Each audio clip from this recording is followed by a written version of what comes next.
What if you were a god, and you were dying? Not in a blaze of glory on some cosmic battlefield, but slowly. Power fading, light dimming, your immortality, the very definition of your existence, just slipping away. This wasn't a hypothetical threat for the pantheon of ancient India. It was their reality, and it all started because of a single catastrophic mistake. An act of arrogance so profound it would bring the universe to the brink of annihilation. It began with a garland of flowers, a simple gift offered to Indra, the king of the gods, by a powerful but famously short-tempered sage named Durvasa. The garland was sacred, imbued with fortune and divine energy. But Indra, distracted, drunk on his own power, casually tossed the garland to his celestial elephant, who promptly threw it to the ground and trampled it. A gasp of horror rippled through the heavens. To Durvasa, this wasn't just an insult, it was blasphemy.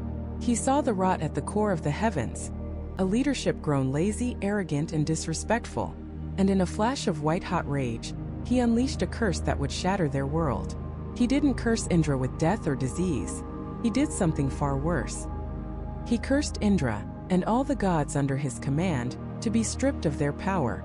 Their strength, their energy, their fortune, their very divinity would wither and fade, just like his trampled garland. At first, the gods laughed it off. What was the word of one angry old man against the eternal might of the heavens? But then they started to feel it. A strange fatigue. Their weapons felt heavier. Their spells sputtered. The divine glow that surrounded them began to flicker and dim. The plants in their celestial gardens wilted. The streams of ambrosia ran thin. They were becoming mortal. And as their light faded, a darkness began to grow. On the other side of the cosmic divide lived their eternal enemies, their shadow selves, the Asuras. You can think of them as anti-gods or demons, powerful, ambitious, and locked in a celestial cold war with the gods for eons. The Asuras sensed the shift in power immediately. They saw the flickering light of the heavens and smelled blood in the cosmic water. This was their moment. With the gods weakened and in disarray, the Asuras launched a full-scale assault. The war was brutal and, for the first time, utterly one-sided. The once mighty gods were routed, their armies scattered, their kingdoms conquered. They were driven from their golden palaces and forced into hiding, living as refugees in their own universe. The age of the gods was over. The age of the demons had begun. Defeated, desperate, and facing the terrifying prospect of oblivion, the last of the gods, led by their creator Brahma, sought the one being who might be able to reverse their fate. They went to the supreme preserver, the cosmic dreamer, the god who holds reality itself in balance, Vishnu. They fell at his feet and confessed their failure, their arrogance, their defeat. They begged for a way out. Vishnu listened, his expression unreadable. He told them that Durvasa's curse was too powerful to be simply undone. There was no magic spell, no simple fix. But there was a way, a plan, a project of such impossible scale and terrifying risk that it had never been attempted in the history of creation. He told them of a legend, a secret hidden in the very fabric of the cosmos. Deep within the primordial ocean of milk, the Kshirosagar, lay a substance of unimaginable power, the Amrita, the nectar of immortality. A single drop could restore their lost divinity, make them eternal once more, and give them the power to reclaim their kingdom. But getting it would be the hardest thing they had ever done. The ocean of milk was not some placid sea. It was a cosmic entity, vast and untamable. To extract the nectar, the entire ocean would have to be churned, violently, for 1,000 years, like churning cream into butter. But what kind of churn could stir a cosmic ocean? What kind of rope could you possibly use? And most importantly, who would have the strength for such a task? The gods, in their weakened state, were not strong enough to do it alone. Vishnu's plan was therefore as shocking as it was brilliant. He told them they had to do the unthinkable. They had to form an alliance with their mortal enemies. They had to go to the Asuras, the very beings who had just conquered them, and ask for their help. They would have to promise them a share of the nectar of immortality. It was a deal with the devil, a pact with the shadow. To save themselves, the gods had to offer their greatest enemies the exact same power they sought. The risk was astronomical. If the Asuras gained immortality, the war would be lost forever. The universe would be plunged into eternal darkness. But the alternative was to fade into nothing. They had no choice. Swallowing their pride, a delegation of gods, led by a humbled Indra, traveled to the capital of the Asuras. They approached the demon king Bali, who sat on Indra's stolen throne, and proposed the alliance. The Asuras were suspicious, their laughter echoing through the conquered halls of heaven. Why would they help their pathetic, beaten enemies? But the lure of the Amrita, the promise of true, everlasting life, was too powerful to ignore. They too feared death. They too craved ultimate power. After a tense negotiation, King Bali agreed. The Asuras would provide their strength to churn the ocean. In return, they would receive an equal share of the nectar. A fragile truce was declared. For the first time in history, the forces of light and darkness put down their weapons and agreed to work together for a common goal. Now came the logistics of the impossible. For a churning rod, they needed something of immense size and stability. They chose Mount Mandara, a legendary mountain said to be composed of solid gold and studded with jewels, its peak stretching into the heavens. The combined forces of gods and demons descended upon the mountain, preparing to uproot it from the earth. They wrapped their arms around its base, muscles straining, divine and demonic energies crackling in the air. They pulled, and they heaved, and the mountain didn't move. It was simply too vast, too heavy for even their combined might. Their first attempt at cooperation was an immediate failure. In their struggle, the mountain shifted, and its immense weight came crashing down, crushing hundreds of gods and Asuras alike under its mass. The grand project had nearly ended in catastrophe before it even began. Seeing their plight, Vishnu again appeared. With a single hand, he effortlessly lifted the colossal mountain, placing it on the back of his celestial eagle Garuda, who flew it across the cosmos and gently placed it into the center of the ocean of milk. The first piece of the cosmic machine was in place. Next, they needed a rope long enough to wrap around a mountain and strong enough to withstand the friction of 1,000 years of churning. For this, they went to Vasuki, the king of the Nagas, the cosmic serpents. Vasuki was a colossal divine serpent, with 1,000 heads and jewels on each one that lit up the underworld. He agreed to become their churning rope, on the condition that he too would receive a share of the nectar. The stage was set. Mount Mandara stood in the ocean. The serpent king Vasuki was coiled around it. Now the two sides had to choose their ends of the rope. Eager to assert their dominance, the Asuras demanded they take hold of the serpent's head. The gods, with a subtle nod from Vishnu, readily agreed. It seemed like a concession, but it was a strategic masterstroke. The gods knew that after 1,000 years of being pulled back and forth, the giant serpent would inevitably spew venom and fire from its many mouths. The gods calmly took their place at the tail, and so it began. The two mightiest armies in the universe, ancient enemies united in a shared desperate greed, took their positions. They gripped the scaly body of the serpent king, and with a great roar that shook the foundations of reality, they began to pull. Back and forth, back and forth. The great mountain began to spin, its peak tearing a vortex in the sky, its base grinding against the floor of the ocean. The churning of the ocean had begun. But as the mountain spun faster and faster, a new terrifying problem emerged. The ocean floor was just cosmic mud and silt. There was nothing for the mountain to rest on. With no foundation, the immense weight of Mount Mandara, the very axis of their operation, began to sink. Slowly at first, then with increasing speed. Their only hope for immortality was plunging into the dark, bottomless abyss of the primordial ocean. Panic erupted. A collective primal scream of disbelief and terror tore from the throats of gods and demons alike. For a fleeting, hubristic moment, they had believed themselves masters of the cosmos, bending the very ocean to their will. Now they were nothing more than ants on a log plummeting down a waterfall. The grinding, shrieking sound of a mountain sinking into the primordial sludge was the sound of their ambition dying. The colossal serpent, Vasuki, writhed in agony, his body being dragged down with the impossible weight, his 1,000 heads hissing in a symphony of despair. The churning had stopped. The only motion was a terrifying, inexorable descent. The combined might of the Devas and Asuras, a force that could shatter worlds, was utterly useless. They pulled, they heaved, they strained with every ounce of their divine and demonic power, but it was like trying to stop a planet from falling out of orbit. The ocean floor, a soft, muddy, featureless expanse, offered no purchase, no foundation. It simply swallowed the mountain whole. Desperation, cold and absolute, began to set in. Their grand alliance, this shaky truce between eternal enemies, was fracturing under the immense pressure. Accusations flew. blame was cast, but it was all just noise against the deafening roar of their failure.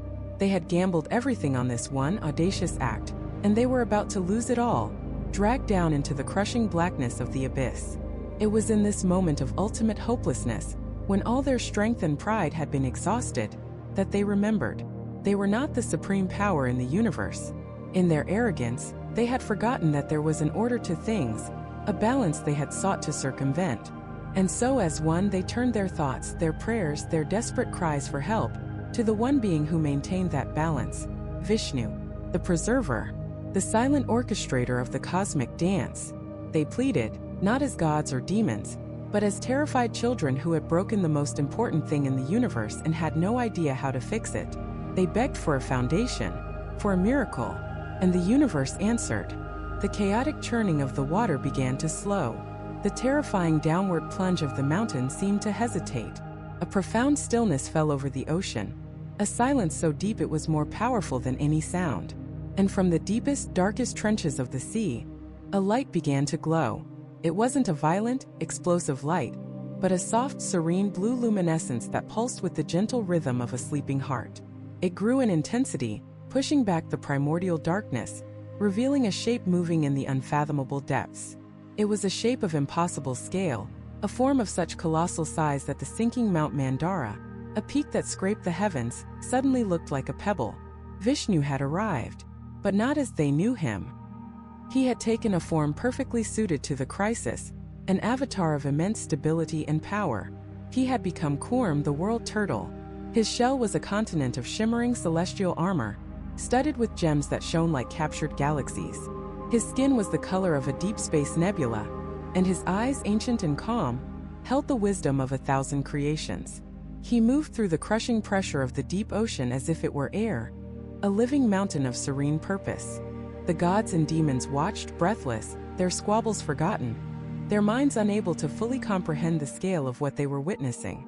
With a grace that defied his size, Kurma positioned himself directly beneath the sinking mountain. There was no cataclysmic impact, no violent collision. Instead, the mountain simply stopped. Its descent was arrested as it came to rest upon the impossibly broad, impossibly strong carapace of the great turtle. The grinding ceased. The abyss was denied its prize. Then, with a slow, deliberate force that reshaped the ocean floor, Kurma began to rise, lifting the mountain back up from the depths until its peak once again broke the surface of the water, higher and more stable than ever before. A wave of pure, unadulterated relief washed over the assembly. He had given them what they could not create for themselves, a foundation, a pivot point that would not yield, would not sink, a bedrock of divine stability upon which they could build their dreams of immortality. The alliance was instantly reforged, their purpose renewed.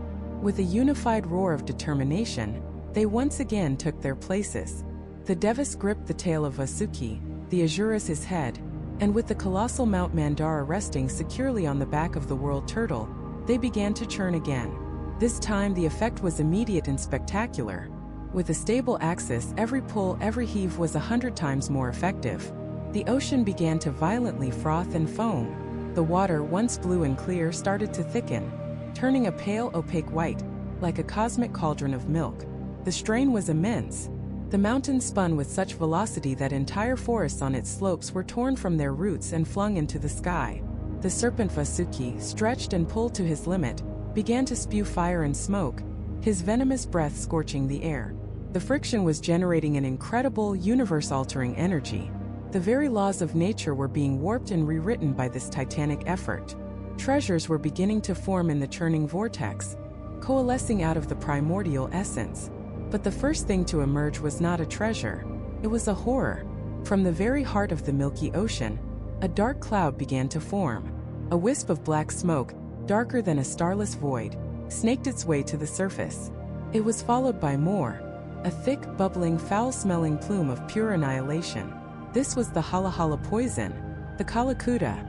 It was the concentrated negativity of the cosmos, a byproduct of their violent churning, an essence so toxic it made Vasuki's venom look like spring water. The moment it hit the air, it began to kill. The sky above it turned a sickly gray. The water it touched boiled and turned to black sludge. The very air became unbreathable, searing the lungs of anyone who inhaled it. Gods and demons alike recoiled in pure terror, their skin blistering, their eyes burning. The poison was not merely spreading. It was expanding, a creeping, all-consuming plague that threatened to boil the oceans, scorch the land, and choke the heavens. It was an extinction-level event on a cosmic scale. They had just solved the problem of a sinking mountain, only to unleash a poison that could unmake reality itself. The nectar of immortality was meaningless if there was no universe left to live in.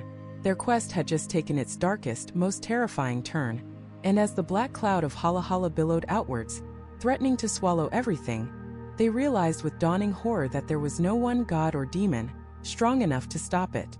They had unleashed apocalypse, and now it was coming for them all. The alliance, forged in desperation and greed, shattered in an instant. Demons scrambled away from gods, gods recoiled from demons, and both fled from the churning itself.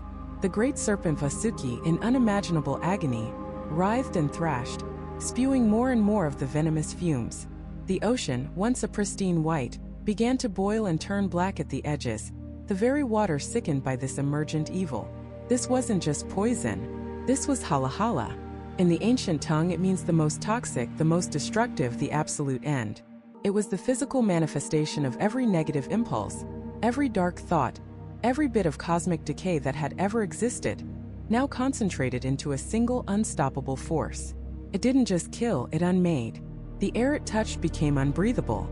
The light it passed through was extinguished. Beings caught in its tendrils didn't just die.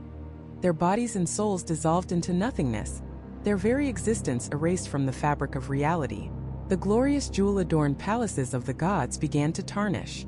The fearsome weapons of the demons started to rust and crumble. The celestial gardens withered, their immortal flowers turning to ash. This was not a weapon of war. This was a cosmic reset button, a final error message for a universe that had pushed its luck too far. Indra, the mighty king of the gods, who could command thunderstorms and level mountains, was reduced to a choking, terrified refugee. Bali, the noble emperor of the demons, whose power had made the heavens tremble, could only shield his eyes and retreat.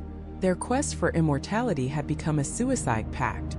Their combined strength, the very force that had set this catastrophe in motion, was as useless as a single candle against a black hole.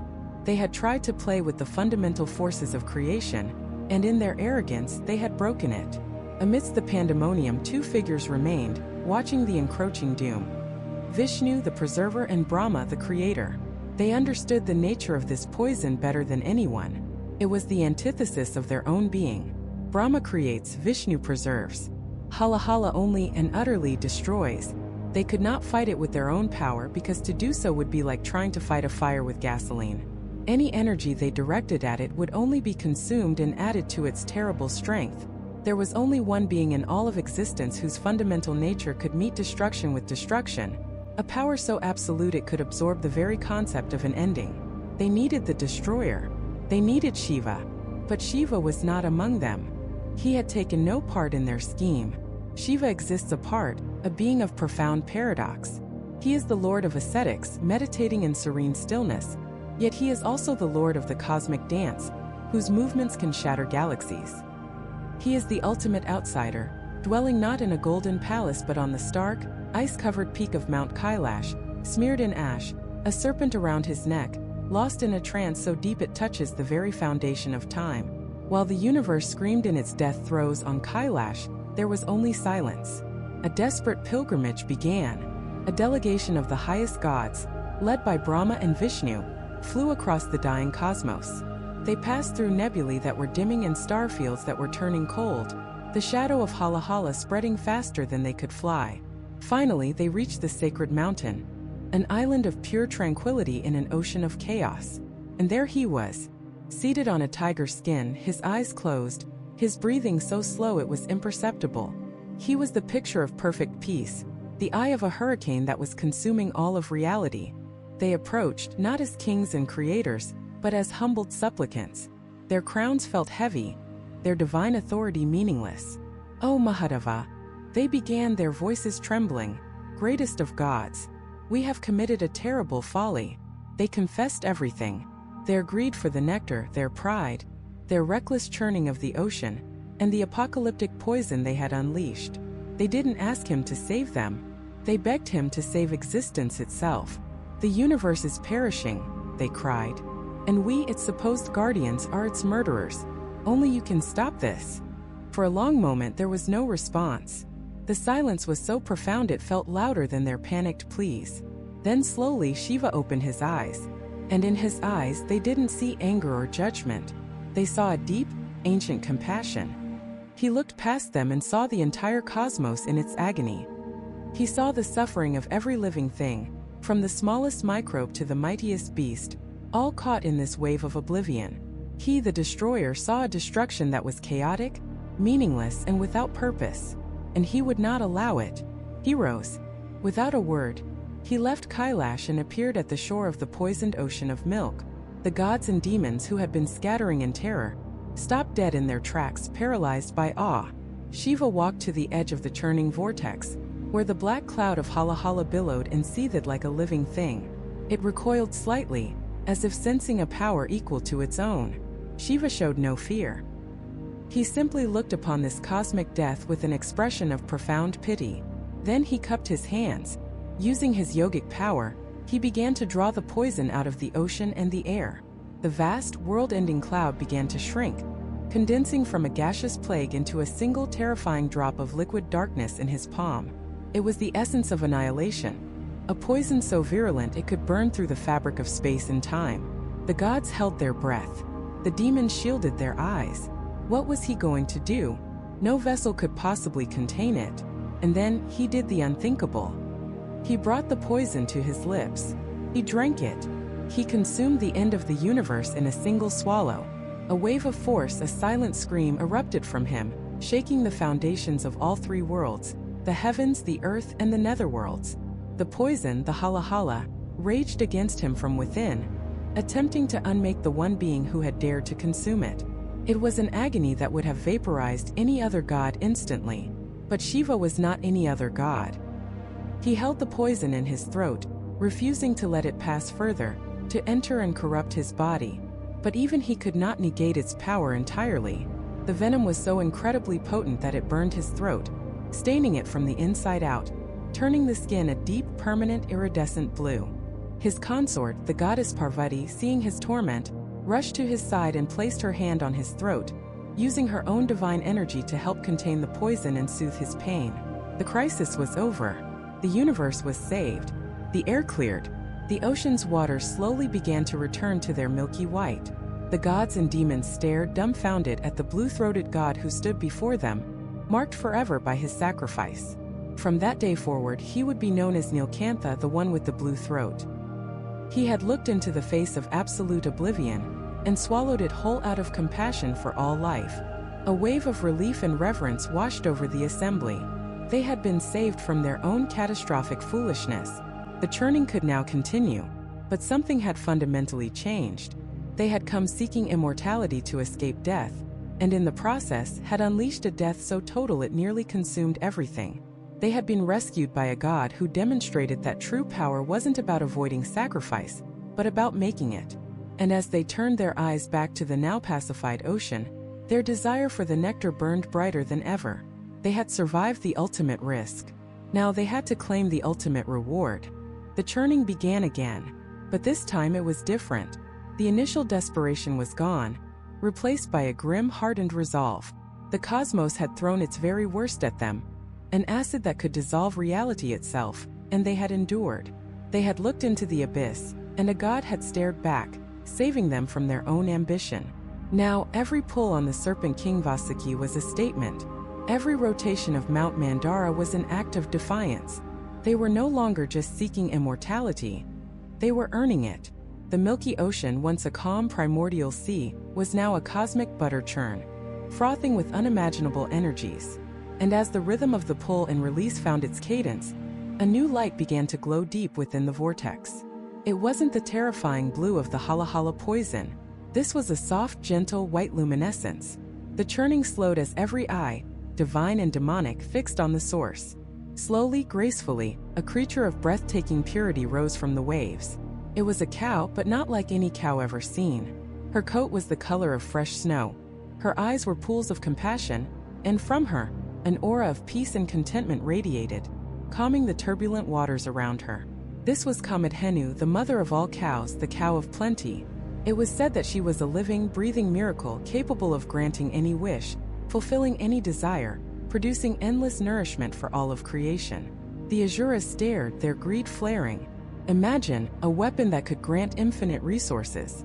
The Devas looked on in awe, seeing a symbol of the very prosperity they were sworn to protect. But before a fight could break out, the great sages, the wise seers of the universe, stepped forward. They declared that such a creature, a being of pure, selfless giving, belonged not to kings or warriors, but to the keepers of cosmic law and ritual.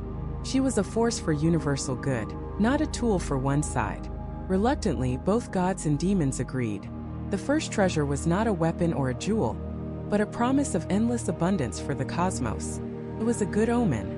Energized, they resumed their task with renewed vigor. The mountain spun faster, the ocean roared, and soon, another form broke the surface. This was no gentle creature of peace. This was pure power in motion. A magnificent horse, its coat as white as moonlight on water, galloped out of the sea foam. It had 7 heads, its eyes burned with intelligent fire, and its speed was said to be faster than thought itself. This was Acheshravas, the king of horses, the ancestor of all equine grace and might. The Asura king Bali immediately laid claim. Such a steed is fit for a king who commands power, he boomed. But Indra, king of the Devas, stepped forward. A king's power is fleeting, he countered. But the speed of this creature is the speed of light, of the sun's rays.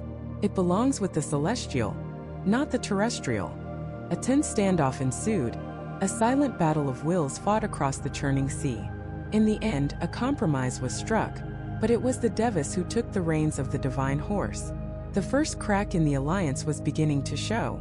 The ocean, it seemed, was now ready to give up its secrets one by one. No sooner had the great horse been led away than the waters began to part for a third marvel. A colossal form, an elephant of impossible size, emerged, its skin the color of a thundercloud but with a divine sheen. It had 4 mighty tusks, and its trumpet-like call was the sound of victory itself. This was Airavata, the first of all elephants, a living mountain of strength and royal splendor. He was a symbol of Indra's own power, the vehicle of the king of the gods. And without much argument, the great elephant knelt before Indra, accepting him as his master. The Asuras grumbled. The treasures were magnificent, but the spoils seemed to be flowing in only one direction. Their discontent grew with the next prize. From the depths rose a tree, not of wood but of shimmering divine light. Its branches were laden not with fruit, but with every kind of jewel imaginable. Its leaves were made of fine silks, and from it hung ornaments of gold and silver. This was the Kalpavriksha, the wish-fulfilling tree. Anything one could desire, from the most humble meal to the most opulent palace, could be manifested simply by standing in its presence. The Devas carefully lifted it from the ocean and planted it in their celestial paradise, a beacon of their growing wealth. The Asuras watched, their hands clenching into fists. They were doing half the work, bearing half the strain of the serpent's fiery breath, yet their treasury remained empty. And then came the Apsaras, not one but thousands of them, celestial nymphs of unparalleled beauty, dancers and musicians whose grace could captivate the mind of the most disciplined sage. They rose from the foam, their laughter like the chiming of bells, their forms ethereal and perfect. They were art and beauty made manifest. They belonged to no one, yet they chose to reside in the court of the gods, their performances a constant reminder of the sublime pleasures of the heavens. For the Devas, it was another jewel in their crown. For the Asuras, it was another bitter pill to swallow. This grand project was starting to feel less like a partnership, and more like a celestial shopping spree for their rivals. The air was thick with resentment. The churning continued, but the rhythm was now angry, strained. The Asuras pulled with fury, their minds on the nectar, the one prize that couldn't be argued over, the one thing that could be divided. They just needed to get to the end. And then everything stopped. The pulling ceased. The mountain slowed its spin. The roar of the ocean quieted to a whisper. A light, more brilliant than any that had come before, began to radiate from the very center of the ocean. It was not the gentle white of Comet Henu or the sharp glint of the wishing tree. This was the warm golden light of 1,000 sunrises happening all at once. It was a light that felt like home, like wealth, like victory. From the heart of that light, a figure emerged, seated upon a fully blossomed lotus flower. It was a woman of such staggering beauty that the Asuras, who had just emerged, seemed like pale imitations. In her hands she held more lotuses, and from her palm, a cascade of gold coins flowed endlessly back into the sea. Her smile held the promise of all the good fortune in the universe. Her gaze held the power to create kings and topple empires. This was Lakshmi, the goddess of fortune, prosperity, and royal splendor. She was the ultimate prize. More than the horse, more than the tree, more than the cow. Where she resided, there would be wealth beyond measure, victory in every battle, and unending prosperity. She was the living embodiment of the reason for power. Every god and every demon was frozen, utterly captivated. They had been churning for power, for immortality, but here was the very essence of what made life worth living. She was the goal they didn't even know they were fighting for. Slowly Lakshmi's eyes scanned the assembled crowd. She saw the raw, brute strength of the Asuras, their ambition and their might. She saw the divine order of the Devas, their commitment to cosmic law and their celestial grace. In her hand, she held a garland of immortal flowers, the Vanmala. The one she chose, the one on whom she placed that garland, would be her consort. He would be blessed with her presence forever. Fortune itself would pick a side. The fate of the universe held its breath. The greatest of the Asura kings stood tall, puffing out their chests, trying to display their immense power. The most noble of the Devas stood in humble reverence, hoping their righteousness would be enough. Lakshmi's gaze swept past them all, searching. Who would she choose? The powerful? The pious? The struggle for immortality had just been eclipsed by a far more immediate question. Who would win the heart of fortune herself? The air, thick with the scent of brine and divine effort, suddenly went still. The rhythmic pull of the serpent, the groaning of the mountain, the sloshing of the milky ocean, it all faded into a deafening silence. Every eye, divine and demonic, was locked on the radiant form of Lakshmi. This wasn't just a choice of a partner. It was a cosmic alignment. Where she went, prosperity, luck, and victory would follow. It was the ultimate power move, and she was the one making it. The great sages, their beards long with the wisdom of ages, offered her enlightenment, a life of serene contemplation far from the struggles of gods and demons. But Lakshmi knew her nature. She was not stillness, she was flow. She was the energy that fueled kingdoms and inspired creation. A life of pure asceticism was a cage, no matter how gilded with wisdom. She inclined her head respectfully, but her eyes moved on. Then came Indra, king of the Devas. He stepped forward, his thunderbolt weapon Vajra, crackling with contained energy. He was all pomp and circumstance, the very image of celestial royalty. He presented his resume. King of heaven, vanquisher of countless foes, leader of the divine armies. He offered her the throne beside his, co-regency over the three worlds. It was the ultimate political power couple. But as Lakshmi looked into his thousand eyes, she saw not just confidence but arrogance. She saw the memory of his pride, the very pride that had caused him to disrespect the sage Durvasa and lose her in the first place. She saw a ruler who was powerful, yes, but also fickle, insecure, and prone to indulgence. Fortune, she knew, could not anchor itself to a foundation so easily shaken by ego. Her gaze, gentle but firm, passed over him. The king of the gods had been weighed, measured, and found wanting. A wave of shock rippled through the Devas. If not their king, then who? The Asura lords saw their chance.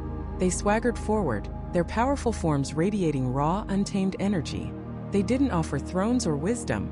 They offered pure, unadulterated dominion. They showed her visions of conquered galaxies, of treasures plundered from 1,000 star systems, of a universe that would bow to their combined might.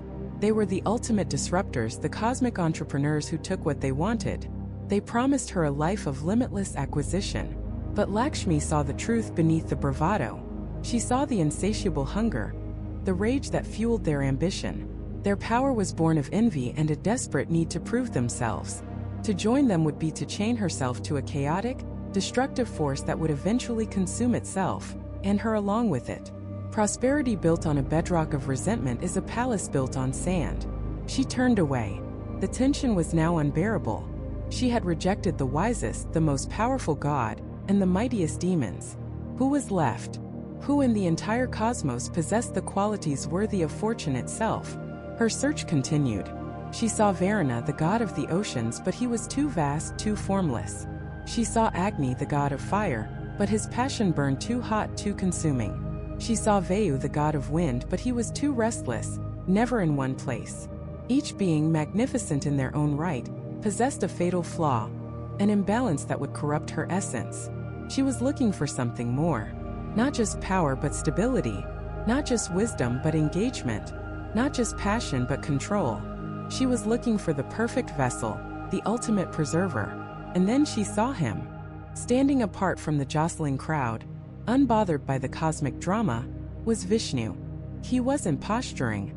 He wasn't flexing his divine power or making a sales pitch. He stood with a quiet, powerful serenity, a gentle, all-knowing smile on his lips. His skin was the color of a deep, monsoon cloud, and his calm, lotus-shaped eyes held the tranquility of the infinite sky.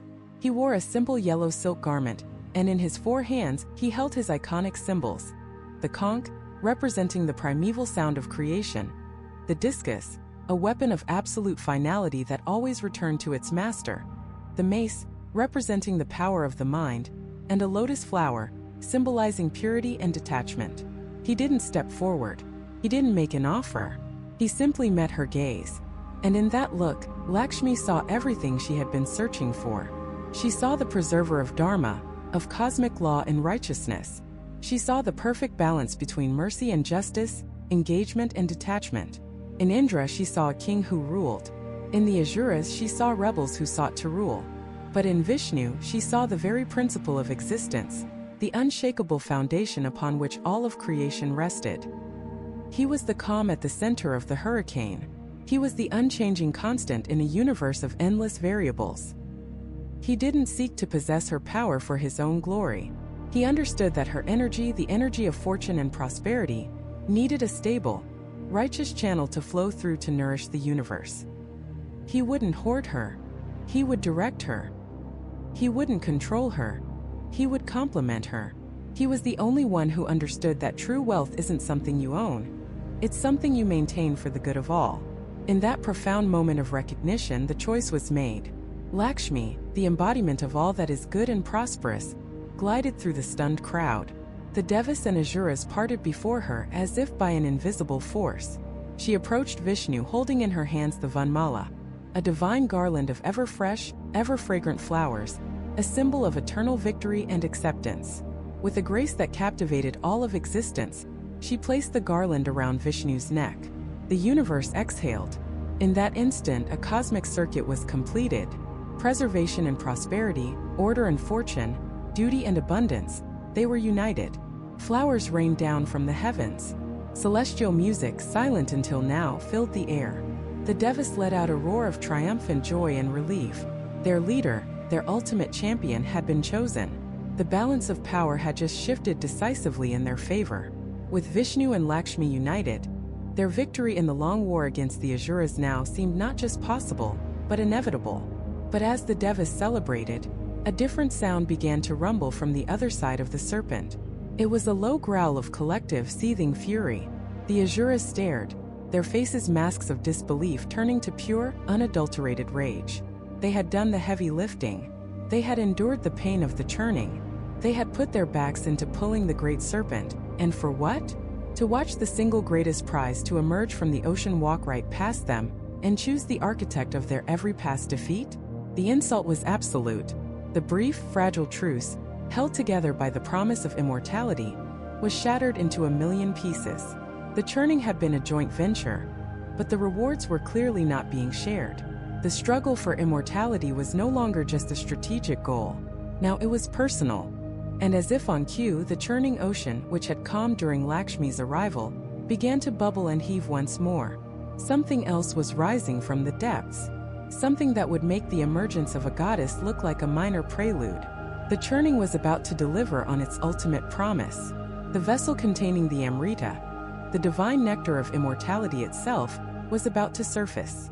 And the gods and demons, now bitterly divided and burning with fresh hatred, were about to fight for it to the death. The churning stopped.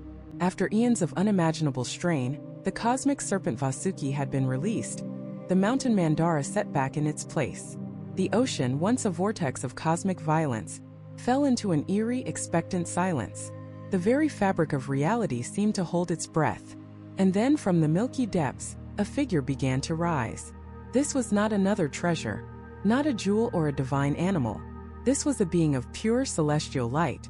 He was youthful, yet ancient, with 4 powerful arms and a presence that radiated healing and peace. This was Dhanvantari, the physician of the gods, the divine father of medicine, and in his hands he held it. A simple, unadorned golden pot, a kumbha.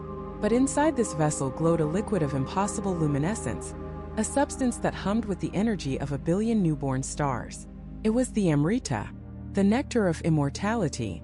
For a single timeless moment there was absolute stillness. Devas and Asuras, gods and demons, stood frozen on the shore, their millennia of conflict, their shared labor, their seething hatred, all forgotten. They were united in sheer, unadulterated awe. This was it. The prize. The end of death. The final victory. This single pot held the power to elevate one side to eternal supremacy and condemn the other to dust and oblivion. The truce, the fragile alliance that had barely survived the poison and the temptations, was now just a memory. It had been a means to an end, and the end was here. The moment shattered. It wasn't a god who moved first. It was an Asura.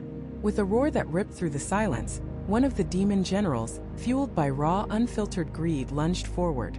There was no negotiation, no debate about the 50-50 split Vishnu had brokered. There was only the primal, overwhelming desire to possess, to own eternity. In a flash, the pot was snatched from Dhanvantari's hands. The Asuras, who had always been the muscle of the operation, the ones who held the serpent's deadly head, now used that same brute strength to seize the ultimate prize. They didn't hesitate. They didn't second-guess. They acted. And the gods watched in horror. Their discipline, their adherence to the deal, their trust in Vishnu's plan.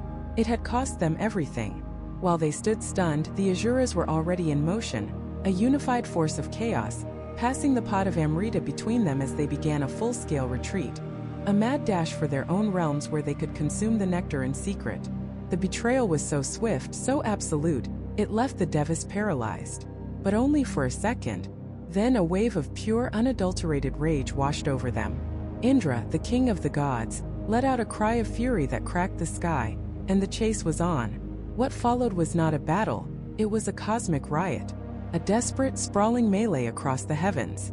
The Asuras, with the pot of immortality in their grasp, flew with the speed of desperation. The Devas, powered by the terror of eternal defeat, pursued them with righteous fury. This wasn't about territory or honor anymore. This was for existence itself. An Asura would take a sip, only to have the pot knocked from his lips by Indra's thunderbolt. A Deva would almost grasp it, only to be thrown back by a blast of dark magic. The pot of Amrita became a celestial football, fumbled and passed and intercepted in a game where the stakes were the fate of the universe. The sky burned with divine weapons and demonic sorcery. Comets were hurled like spears. Stars were shattered by the shockwaves of their blows. Entire galaxies seemed to tremble as the two armies tore through the fabric of space and time. But the Devas were losing. The Asuras were stronger, more ruthless. Their singular focus on the prize gave them an edge. The gods were fighting for a principle, for what was rightfully theirs. The demons were fighting with the savage intensity of thieves who had just pulled off the heist of a lifetime, and would kill anyone who tried to take it back. Slowly, inexorably, the Asuras began to pull away. They formed a protective circle around the demon holding the pot, a flying fortress of impenetrable muscle and magic. The gods threw everything they had at them, but their attacks were being deflected. Their energy was waning. The hope that had sustained them through the churning, the poison, and the endless waiting was now curdling into the blackest despair. They were watching their future, their immortality, their very divinity fly away from them. They had been outsmarted, outmaneuvered, and outmuscled. They had lost. On the edge of the battle, battered and exhausted, the Devas began to falter. This was the end. They had toiled for 1,000 years, endured the world-ending poison, and for what? To watch their sworn enemies achieve eternal life, while they were left to fade into mortality and irrelevance. It was the ultimate cosmic injustice. In this moment of absolute soul-crushing defeat, they did the only thing they had left to do. They prayed. They turned their thoughts, their energy, their fading hope, to the one being who had orchestrated this entire endeavor. the preserver, the grand strategist. They called out to Vishnu. Their prayer was not a request. It was a scream of desperation that echoed across the cosmos. A final, collective plea from beings on the verge of annihilation. They had followed his plan. They had held up their end of the bargain.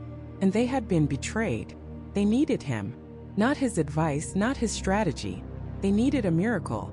And somewhere, beyond the chaos of the battle, Vishnu heard them. He saw the Asuras settling in a secluded celestial grove, already beginning to argue amongst themselves about who would drink first, their greed now turning them against each other. He saw the Devas broken and defeated, their divine light dimming. He understood that this conflict could not be won with force. The Asuras had the prize. Any direct assault would just lead them to spill or consume the Amrita immediately. Brute strength had failed. A thunderbolt couldn't solve this. A divine mace couldn't reclaim the pot without shattering it. No, this required something else entirely. It required a weapon the Asuras could never defend against, because they wouldn't even recognize it as a weapon. It required an illusion so perfect, a distraction so profound, that it would make the most powerful demons in the universe forget what they were fighting for. It required a force more potent than strength, more dazzling than any celestial weapon. The Asuras were creatures of passion, of ego, of desire. And so, to defeat them, Vishnu would not become a warrior. He would not descend as a king or a conqueror. He would become the very embodiment of their desire.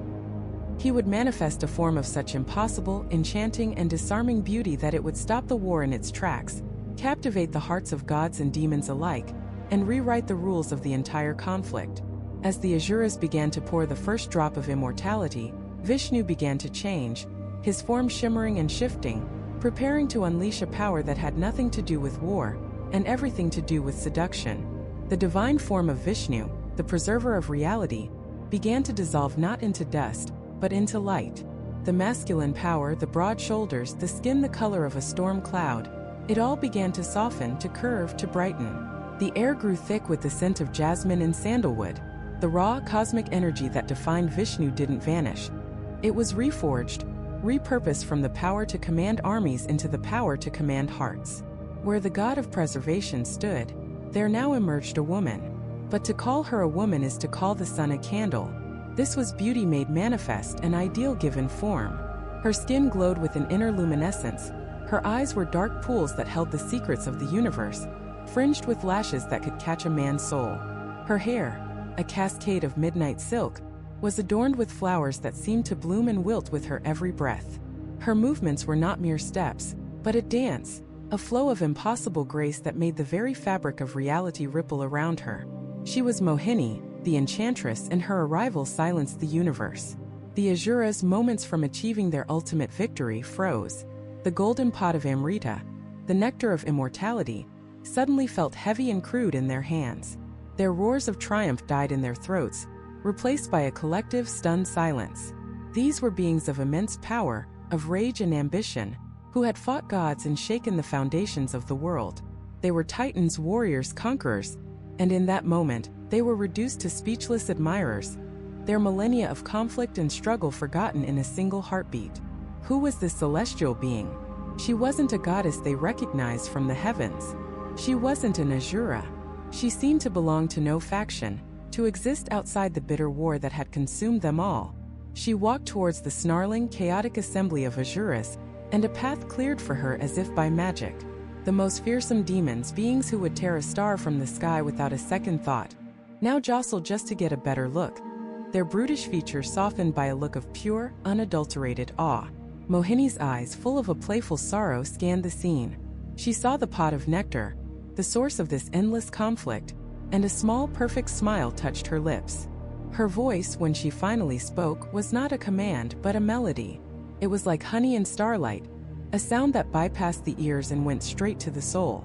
"Oh, mighty sons of Kashyapa," she began, her gaze sweeping over the most powerful Asura leaders, making each one feel as if she were speaking only to him. "You have achieved the impossible. You have labored and toiled and won the greatest prize in all of creation. And now you fight amongst yourselves for it? Like children squabbling over a toy." Her tone wasn't scolding. It was disappointed, and that single emotion coming from her, was more devastating than any weapon the gods had ever deployed. The Asuras looked at each other, a flicker of shame in their eyes. The bickering and jostling that had just consumed them now seemed petty, unworthy. Such power, she continued, her voice a silken whisper, gliding closer to the Asura holding the pot. Such strength, it deserves to be celebrated, not wasted in foolish quarrels. But who among you is worthy of distributing such a divine gift? Who can be trusted to be fair? You trust no god, and it seems you do not even trust one another.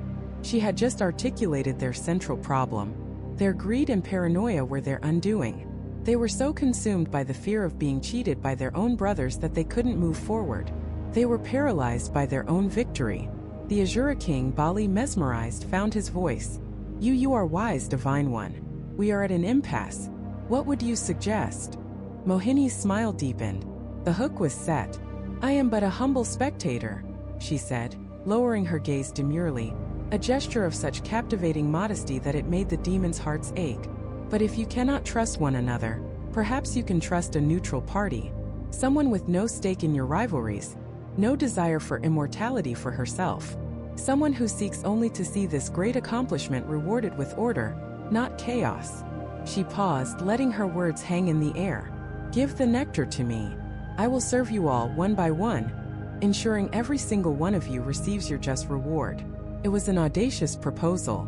She was asking for the single most powerful object in existence, and yet no one questioned it. To the Asuras, blinded by her divine beauty and ensnared by her flawless logic, it seemed like the perfect solution. Her beauty was the ultimate distraction, a veil so perfect it hid the greatest deception ever conceived. They saw her not as a threat, but as an arbiter, a beautiful solution to their ugly squabbles. They were so focused on her form, they never once questioned her motive. Their lust and pride had completely short-circuited their reason. With reverent hands, the Asuras handed the golden pot of Amrita over to Mohini. The gods, watching from a distance, held their breath. They could scarcely believe it was working. The entire prize, the culmination of 1,000 years of churning, was now in Vishnu's hands. Excellent, Mohini declared, her voice ringing with approval. Now let us have order. The gods will sit in one line, and you, the mighty Asuras, will sit in another. We will do this properly, with dignity. The arrangement seemed fair. The Asuras, puffed up with pride at being addressed with such respect, readily agreed. They sat in a long row, their eyes fixed on Mohini, their mouths practically watering. The gods sat opposite them, their expressions a carefully controlled mask of neutrality, hiding the frantic hope that was exploding within them. Mohini took a golden ladle and dipped it into the pot. The Amrita glowed, a liquid starlight that promised eternal life. She glided first to the line of the gods.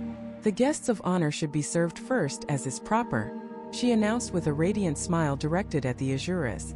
Her logic was, once again, impeccable social etiquette, a rule of hospitality that even demons understood. It was a mark of respect, she implied, that she was serving their ancient enemies in their presence. It showed she was fair and unafraid. The Asuras, preening under her implied praise, nodded in agreement. Let the weakling gods have the first sip. Their turn would come. Mohini began to move down the line of gods. One by one, she poured a single shimmering drop of Amrita into their cupped hands. Indra, Agni, Vayu. Each god drank the nectar and an immediate change came over them. Their weariness vanished. Their wounds from the long war healed. A golden aura began to emanate from their bodies. They were becoming immortal, right before the Asuras' very eyes. And the Asuras did nothing. They were too busy watching Mohini. Every turn of her wrist, every sway of her hips, every glance from her intoxicating eyes held them completely captive. She was a performance, a work of art so distracting that the main event, the gods securing eternal life, was happening as a sideshow they barely registered. But in the long line of demons, amidst the captivated and the foolish, there was one who was not entirely lost. An Asura named Svarbanu watched with a growing suspicion. He was not immune to Mohini's beauty, not at all, but his paranoia, the defining trait of his race, was stronger than his lust. Something was wrong. The distribution was too slow. The smiles on the gods' faces were too triumphant. He saw the trick for what it was, a divine con of cosmic proportions. He knew he couldn't raise the alarm. The others were too far gone. They wouldn't listen. He had to act.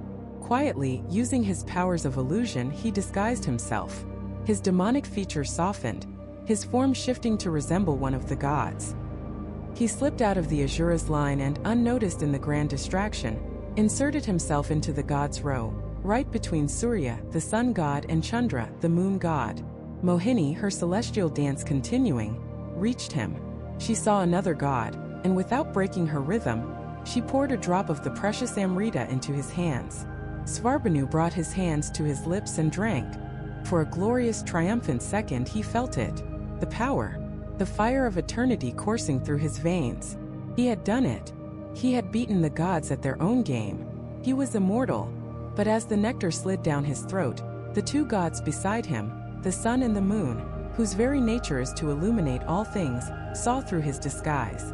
They saw the flicker of demonic energy beneath the godly illusion. A trick.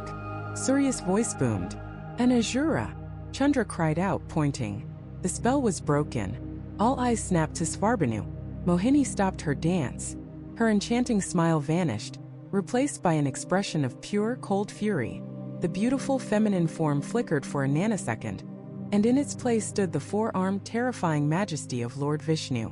And in his hand, a weapon that had not been seen since the dawn of time began to spin, a searing, incandescent disk of light, the Sudarshana chakra, humming with the power to sever a head from its shoulders before the brain even knew it was gone. The air itself seemed to split apart. The sound wasn't a clang or a whir, but the universe tearing along a dotted line. With a flick of the wrist, the Sudarshana chakra was unleashed. It didn't just fly. It erased the distance between Vishnu's finger and Rahu's neck. For the Asura, there was a moment of pure crystalline awareness. He felt the single perfect drop of Amrita slide past his throat, a cool fire igniting every cell in his being, promising an eternity of existence. And in that same infinitesimal sliver of a second, he saw a sun-bright disk of light that was not a part of the sky. He registered no pain. There was only a flash of impossible heat, a sudden shocking lightness, and then a new perspective. The world tilted bizarrely as his head, eyes still wide with the triumph of his theft, tumbled through the air. His body, now a headless torso, stood for a moment longer, a monument to a plan that had been 99% successful. The gods and demons watched, paralyzed, as the head of Rahu fell to the ground, its lips still curled in a triumphant smirk. It did not die. The Amrita had done its work. The head, now a separate living entity, was immortal. The body, also touched by the nectar's power before the severing, convulsed and thrashed, also refusing to perish. Two beings had been created from one act of cosmic justice, a schism in reality itself. The head, fueled by an eternal burning rage, fixed its immortal eyes on the sun and the moon, the two celestial witnesses who had exposed his disguise. A vow was made in that silent, severed mind, a vow of vengeance that would echo through the ages. He would pursue them. He would hunt them across the sky for all of time, and every so often, he would catch them, swallowing them whole in a desperate attempt to plunge the universe into the same darkness he now felt. And this is how the eclipse was born. The head, known forever after as Rahu, became the eternal shadow, the devourer of light, a constant, terrifying reminder of this day.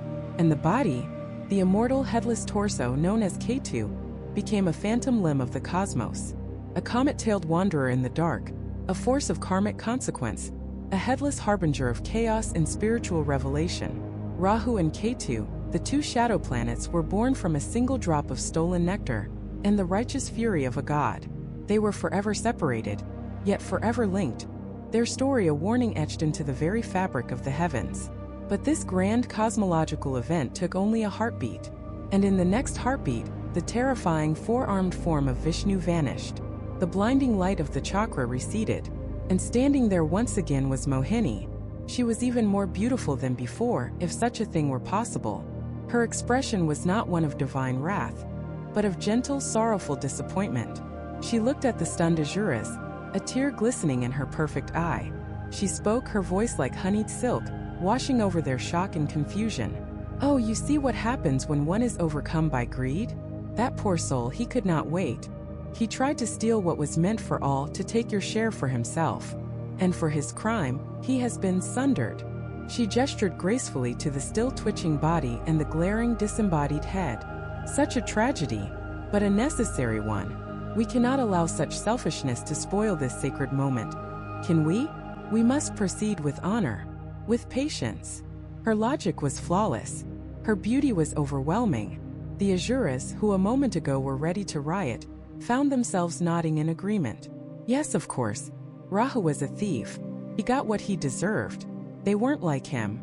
They would be patient. They would be honorable. They would wait their turn. The spell was woven anew, stronger than before. They trusted her. They desired her approval even more than they desired the Amrita itself. And so Mohini smiled, a radiant, forgiving smile that promised them everything they had ever wanted. She lifted the golden pot of Amrita once more. Now, she said softly, let us continue and do this the right way. She turned first to the row of Devas. She poured a generous measure of the shimmering liquid into the cupped hands of Indra, who drank it down in a single gulp, his form immediately radiating a new and permanent golden light. The Asuras watched, their mouths watering, their hearts thumping with anticipation. Their turn was next. Mohini moved down the line. To Agni, the god of fire, who drank and whose flames burned suddenly brighter and purer than ever before.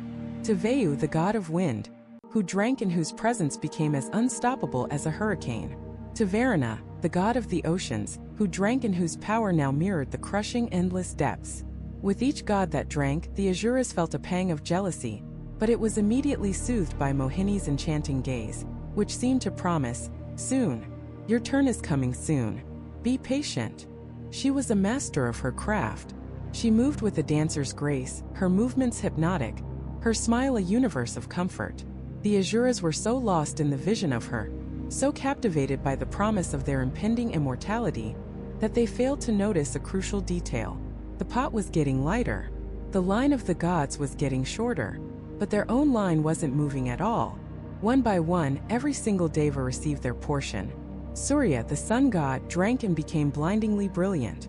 Chandra, the moon god, drank and his cool light took on an eternal silvery sheen. The final god in the line, the portly treasurer Kabura, drank the very last shimmering drops from the pot. Mohini tilted it, showing it was completely, utterly empty. For a long silent moment nothing happened. The Devas stood, glowing, thrumming with newfound, indestructible power. The Asuras stood opposite them, their expressions a slow-motion picture of dawning horror. The spell was beginning to fray at the edges. The beautiful woman Mohini was still there, holding the empty pot, but her smile seemed different, colder. It no longer held a promise. It held a final, devastating truth. One of the Asura kings, Bali, blinked. The fog in his mind cleared, ripped away by the stark reality of the empty vessel. He looked at the immortal gods. He looked at his mortal brethren. He looked at the empty pot. And then he looked at Mohini. And for the first time he didn't see an enchanting woman. He saw the faint, shimmering outline of the four-armed god who had just hurled a disk of death. He saw the glint of cosmic mischief in those beautiful eyes. He opened his mouth, a single word of realization escaping his lips. Trickery. It was a spark in a powder keg. The word shot down the line of Asuras like a bolt of lightning, shattering the enchantment for every last one of them. The lust, the adoration, the patient hope in their eyes curdled into pure, unadulterated rage. They had been played. They had done all the work, endured the poison, held the Serpent King, and for what? To watch their sworn enemies drink the prize while they were mesmerized by a pretty face. They had been made fools of on a cosmic scale. The churning of the ocean was over.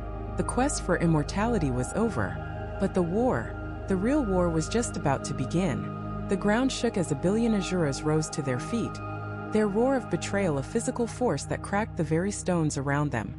Weapons that had slept for eons materialized in their hands. The age of diplomacy was dead. The age of galactic slaughter was at hand. The universe held its breath. The first wave of the Asura charge wasn't a military formation. It was a geological event. A tidal wave of fury and steel. A billion voices screaming a single curse, crashing against the shores of the heavens. At their head was Bali, his eyes burning with the cold fire of absolute betrayal. He wasn't just a king leading an army. He was an ideal shattered, a trust betrayed, a promise turned to poison. And he would have his vengeance. The Devas, still dizzy with the power of the Amrita, braced for impact. They saw the incoming horde not as soldiers, but as a living embodiment of their own guilt. The two armies met with a sound that was never meant to be heard by mortal ears. It was the sound of galaxies colliding, of creation being unwritten. The initial clash was a slaughter. The Asuras, driven by a righteous inferno, fought with a strength born from utter despair. They tore through the Deva ranks, their maces crushing celestial armor, their swords drinking the light of the gods. For a terrifying moment it seemed the Devas, for all their new power, would be overwhelmed. An immortal being can still be dismembered, disabled, buried under the sheer weight of his enemies. And the Asuras had weight. They had numbers. They had rage. Then the first Deva fell. A captain of Indra's guard, pierced by a dozen spears, collapsed to the ground. His soldiers cried out. The Asuras roared in triumph. But then the Deva got back up. He pulled the spears from his chest, not with a wince of pain, but with a look of dawning terrible realization. The wounds closed. The golden blood ceased to flow. A slow, chilling smile spread across his face. He was untouchable. He was eternal. And that realization spread through the Deva army like wildfire. Fear, the constant companion of every soldier in every battle ever fought, simply vanished. It evaporated. What was there to be afraid of? Pain was temporary. Dismemberment was an inconvenience. Death was no longer on the table. A new kind of energy surged through them, not the frantic energy of survival, but the calm, terrifying confidence of invincibility. Indra, atop his celestial elephant Airavata, laughed. It was a booming, arrogant sound that cut through the din of war. He hurled his thunderbolt, the Vajra, and it tore a canyon through the Asura legions, incinerating thousands in a single blinding flash. The Devas counterattacked, and this time it wasn't a defense. It was an extermination. The battle devolved into a special kind of hell. The Asuras would cut down a Deva, only to see him rise again, laughing. They would shatter a god's limbs, only to watch them reform. They were fighting a war against a tide that could not be turned back, against an enemy who could not lose. But the Asuras had an ace up their sleeve, a secret weapon that turned the battlefield from a slaughter into a horrifying, endless loop. Their guru Shukrakarya stood behind the lines chanting. He was the sole master of the Amrita Sanjeevani Vidya, the knowledge of resurrecting the dead. And so the cosmic meat grinder began. An Asura would be slain by Indra's thunderbolt, his body turned to ash. Shukrakarya would whisper the sacred words, and from that ash the Asura would reform, whole and hale, his eyes burning with the memory of his own death, and charge back into the fray. The battlefield became a churning nightmare of reincarnation. Billions of souls were trapped in a revolving door of death and rebirth, fighting the same battle over and over, their minds fraying with each violent exit and agonizing re-entry. The ground became slick with the blood of both armies, but only one side's dead stayed dead. The war raged for 1,000 celestial years. Stars were born and died in the time it took for a single flank to collapse and be resurrected. The fighting grew more desperate, more apocalyptic. Both sides unleashed their ultimate weapons, the Astras. These weren't just swords and spears, they were celestial weapons of mass destruction, controlled by incantations, each one a contained cataclysm. The Brahmastra was invoked, a weapon that could boil the oceans and scorch entire continents, turning them to glass. The Pashupatastra, a weapon that could end all of creation, was summoned, its mere presence causing the fabric of reality to tremble. The sky bled light and fire. The symphony of destruction played across the heavens, a relentless crescendo with no end in sight. For the Asuras, the psychological toll was unimaginable. They were fighting an enemy who felt no fear, while they themselves had to die again and again and again. They watched their brothers and fathers fall, be brought back by their guru, only to be cut down once more by the same grinning immortal god. Their rage began to curdle into a bottomless, soul-crushing despair. How do you defeat an enemy who cannot be defeated? How do you win a war against eternity itself? It was in this moment of absolute stalemate, this perfect horrific equilibrium of immortality versus resurrection, that Vishnu decided the game had gone on long enough. He was the preserver, the master strategist, the one who had set all the pieces in motion, and now he would end it. He descended from his abode, Vaikuntha, mounted on the back of his divine eagle, Garuda. Garuda was no mere bird. His wingspan blotted out suns, and the wind from his passage could strip mountains to bedrock. The moment Vishnu entered the battlefield, the very nature of the war changed. It was no longer a battle between two armies. It was a cosmic correction. The Asuras, who had faced down immortal gods without flinching, felt a new kind of fear. It was a primal, instinctual terror, the feeling a shadow gets when the light that casts it is about to be extinguished. In Vishnu's hand, a spinning disk of pure, blinding light materialized. The Sudarshana chakra. This was not merely a weapon. It was the will of the universe given physical form. It was the embodiment of cosmic law. A spinning wheel of Dharma that moved with unerring, inescapable precision. It did not cut. It did not burn. It simply erased that which was out of balance. Vishnu raised his hand and the chakra flew. It moved with a terrifying silence, a sliver of spinning sun that defied all physics. It did not target armies, it targeted leaders. It decapitated the Asura general Kalanini. His head vanishing before his body even knew it was gone. It sliced through the unholy weapons of the demon Rahu, the one who had tasted the Amrita, and then bisected him cleanly, leaving his head immortal and his body to fall away. The chakra was a surgeon's scalpel in the heart of a tumor. It moved through the Asura command structure, unstoppable, unblockable, erasing generals and champions with an indifferent, absolute finality. No resurrection spell could bring back a soul that had been unmade by the Sudarshana chakra. The Asura lines shattered. Their leadership was gone. Their spirit, worn down by a millennium of feudal death, was finally broken. The sight of Vishnu on Garuda, his chakra returning to his finger, was the final blow. A panic, deep and uncontrollable, seized the remaining billions. They dropped their weapons. They turned and fled. It was a complete and total rout. They didn't just retreat. They scattered across the cosmos, diving into the darkest corners of the universe, fleeing into the subterranean realms of Patala, anywhere to escape the silent, spinning light. The great Deva-Asura war was over. The heavens were silent, save for the triumphant cries of the Devas. They stood victorious on a battlefield littered with the debris of 1,000 years of war. They had won. They were immortal. They were the undisputed rulers of the three worlds. But as they looked out at the silent, empty void where their cousins, their rivals, their sworn enemies once stood, a new reality began to sink in. They had secured their power by breaking the most sacred of trusts. They had become eternal by an act of cosmic deception. And now, for the first time, the universe was governed by beings who could not be held accountable by the one great equalizer: death. The balance of power wasn't just shifted, it was shattered forever. And so the age of mortals was over for the gods. The universe was now a two-tiered system. On one side, the Devas, radiant, powerful, and now unbreakable. On the other, the Asuras, defeated, demoralized, and still shackled to the unforgiving cycle of life and death. The war that followed was not a war at all. It was a purge. The Asuras were driven from the heavens, cast down into the underworlds, their claims to the cosmos erased by a single stolen sip of eternity. But what does it truly mean for a god to become immortal? We think of it as a victory, the ultimate prize. But it's also a terrifying prison. Before the churn, the Devas were powerful, but they were not absolute. They could be defeated. They could, in theory, be destroyed. This threat, this cosmic check and balance, kept their arrogance, their pride, their very nature in some form of equilibrium. Death, or the possibility of it, is the ultimate humbling force. And Vishnu, in his grand cosmic calculation, had just removed it from the equation for one side of the board. The Devas were now permanent. Their flaws, their jealousies, their rivalries, these too became immortal.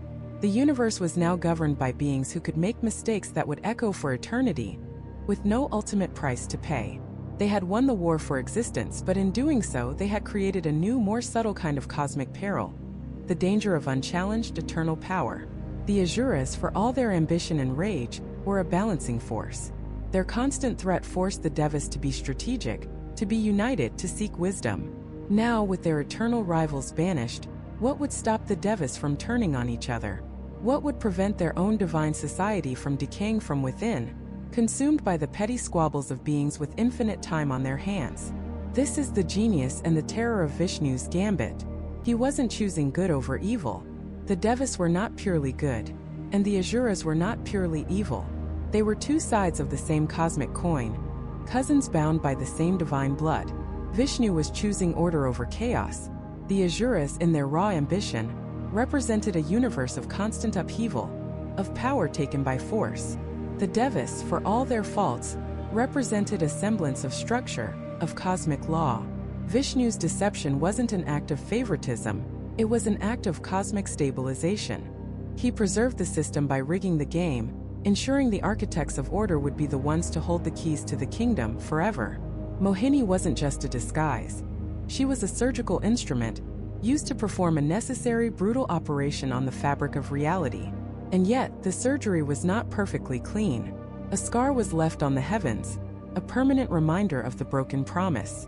Rahu and Ketu, the head and body of the one Asura clever enough to see through the illusion, beheaded by Vishnu's discus, but not before the Amrita had touched his throat.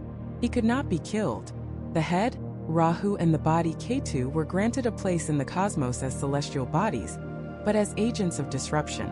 Filled with an eternal grudge against the sun and moon gods who exposed him, Rahu forever chases them across the sky.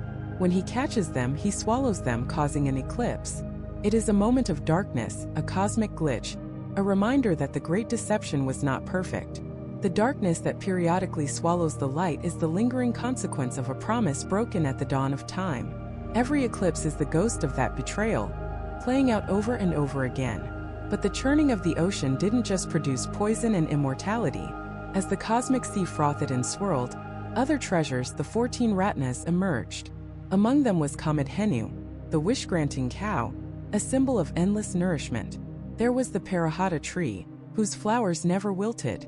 And most importantly, there was a goddess of such breathtaking beauty and radiance that all beings, Devas and Asuras alike, stopped their struggle and simply stared in awe.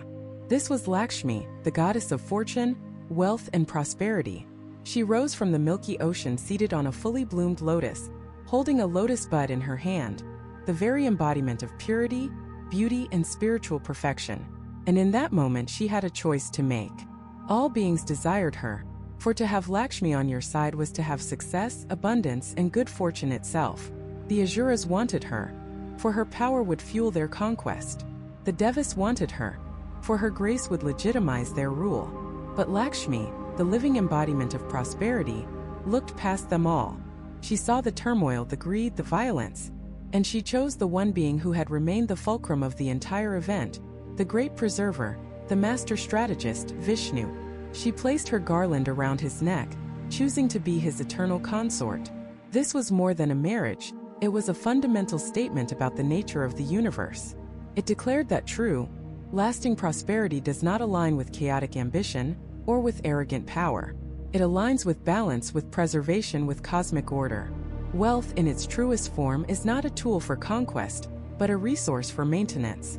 By choosing Vishnu, Lakshmi ensured that the force of preservation would also be the force of prosperity. The system Vishnu had fought to protect would now be the system that flourished.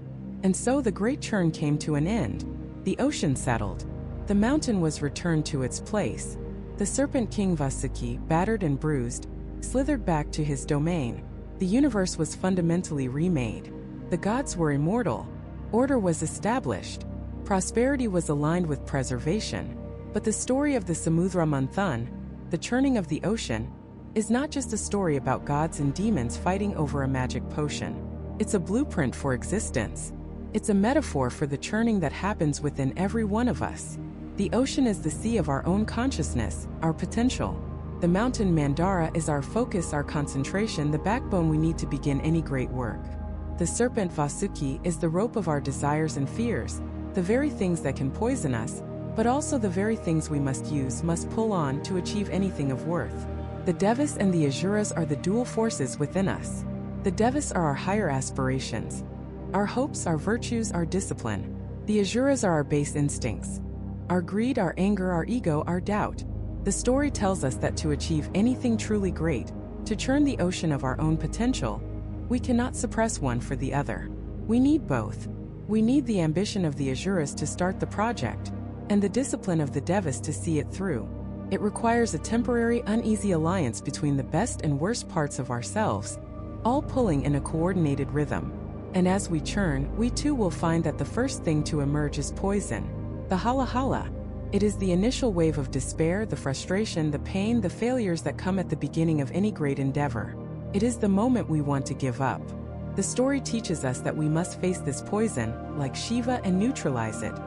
Not by ignoring it, but by integrating it, by holding it and transforming it through our resolve. Only after we have endured the poison do the treasures, the ratnas, begin to appear. The small victories, the new skills, the moments of clarity. And finally, if we persist, we may find our own Amrita. It may not be literal immortality, but it is the essence of it. Wisdom, self-realization, a legacy, a creation that will outlive our mortal bodies. It is the moment of triumph, the achievement of our ultimate goal. But even then, the story warns us the struggle is not over. At the moment of victory, we must be like Vishnu. We must be discerning. We must ensure that this newfound power, this immortality, is given to the right parts of ourselves. Do we feed our higher aspirations, our Devas? Or do we let it be snatched by our ego, our greed, our Asuras? This final choice, the deception of Mohini, is a metaphor for our own internal wisdom, our conscience, which must make the final critical decision about how we use the fruits of our labor. The churning of the ocean is not a myth that happened once long ago. It is a process that is happening right now, inside of you and inside of our civilization. It is the story of the eternal struggle between order and chaos, creation and destruction, ambition and wisdom. It teaches us that the path to divinity is paved with conflict and cooperation, that poison precedes nectar, and that the greatest power comes with the greatest responsibility. The gods became immortal, but in doing so, they locked the universe into an eternal game. A game of balance whose rules were written in a moment of desperation, deception, and divine necessity. And we are all living on the board.